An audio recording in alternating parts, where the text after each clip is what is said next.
आज हम ख्रिस्तीय एकता के छठे दिन पर हैं। ख्रिस्तीय एकता दिवस 18 जनवरी से 25 जनवरी तक मनाया जा रहा है। चाहे वह यहूदी या यूनानी हो, चाहे वह गुलाम या आज़ाद हो, वह अनेकता में एकता की सलाह देते हैं। यह समझना बहुत ज़रूरी है कि हम अपनी अलग अलग राष्ट्रीयताओं के बावजूद एकजुट रह सकते हैं। संत पौलुस के अनुसार शरीर के सभी अंग मूल्यवान और समान हैं, हालांकि उनके कार्य अलग हो सकते हैं। वह इस तथ्य को भी दोहराते हुए कहते हैं कि मसीह के रहस्यमय शरीर के सदस्य आपस में जुड़े हुए हैं। 1964 में सेकेंड वेटिकन काउंसिल ने चर्च पर हठ धर्मी संविधान या लुमेन जेनसियम जारी किया। यह डॉक्यूमेंट सार्वभौमिक प्रकृति पर प्रकाश डालता है। रहस्यमय शरीर जो कि कलीसिया है, हम सब उसके सदस्य हैं। इस डॉक्यूमेंट लुमेन जेनसियम ने चर्च को एकता और आशा और मुक्ति के एक स्थायी और निश्चित बीज के रूप में प्रस्तुत किया है। यह कहता है कि मानव जाति परमेश्वर के राज्य के साथ जुड़ जाता है। Lumen Gentium number 9। Lumen Gentium के अनुसार ईश्वर का राज्य पूर्णता में तब लाया जाता है जब सृष्टि स्वयं गुलामी और भ्रष्टाचार से मुक्त हो सकती है।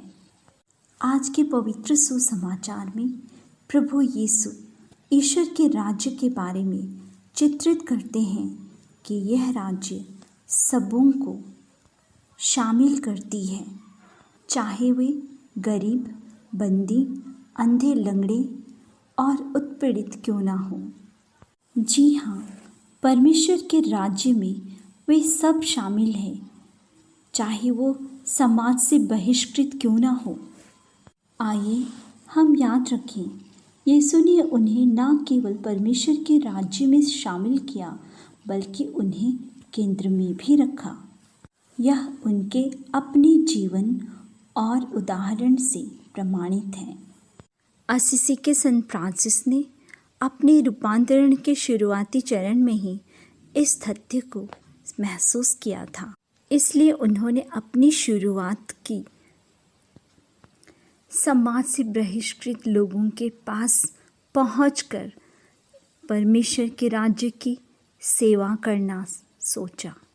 उन्होंने गरीब और कोढ़ियों के पास जाकर उनकी सेवा की और उन्हीं से ईश्वर के राज्य की स्थापना की शुरुआत की।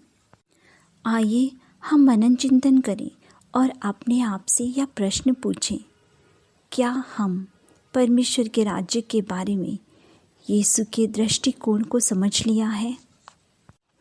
क्या हमें एहसास है कि ईश्वर के राज्य में न केवल मानव जाति बल्कि पूरी सृष्टि शामिल है? क्या हम समझते हैं कि जब हम बहिष्कृत या भेदभाव करते हैं तो परमेश्वर के राज्य के खिलाफ पाप करते हैं? प्रिय भाइयों और बहनों, आइए हम ईश्वर से प्रार्थना करें।